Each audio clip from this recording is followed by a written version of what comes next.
m'appelle Marline Mahé, j'ai 37 ans. Je suis formatrice et praticienne en massage bien-être. J'ai suivi la formation sur 3 jours en relations humaines avec Marie-Mélanie et eux. La chose que je me suis vraiment rendu compte pendant les 3 jours, c'est que j'avais tendance à m'oublier. C'est-à-dire à faire les choses par besoin de reconnaissance, ça c'est une certitude et c'est en lien avec mon manque de confiance. Et du coup, voilà, je me suis rendu compte que je ne faisais pas assez de choses pour moi, qui pouvaient vraiment me procurer du plaisir, mais où c'était pas dépendant des autres, c'était juste de moi, tu vois.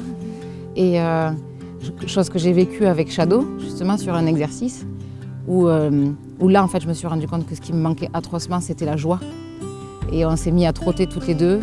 Et là, mais je peux pas expliquer, si je vais expliquer, mais peut-être ça sera pas compréhensible pour tout le monde, mais moi j'ai eu l'impression que c'était un feu d'artifice intérieur. J'avais la banane et j'avais envie de pleurer aussi, mais tu vois, de joie. Pas l'émotion de tristesse, vraiment cette émotion de joie. Ça y est, je me réveille enfin, tu vois. Et c'est ça, en fait. C'est ça qui doit être au centre de ma vie. La notion de plaisir. Moi, mes croyances, c'était besoin d'aide signifie qu'au final, j'ai peut-être pas les compétences. Ou je suis pas la bonne personne. Je suis pas à ma place. Je suis faible. Tu vois, je suis pas à la hauteur, je suis nulle, et ainsi de suite. Je suis pas légitime parce que à la place que j'occupe ou par rapport à ce que je propose, je devrais pas avoir de doute, tu vois. Donc le fait d'arriver à reconnaître que là, oui, j'ai besoin d'aide, ça signifie pas que je suis pas compétente.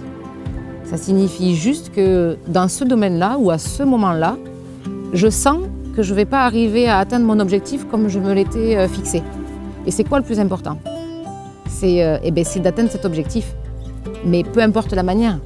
Seul, accompagné, dans 2 jours, dans 10 jours, mais c'est toujours de garder le cap.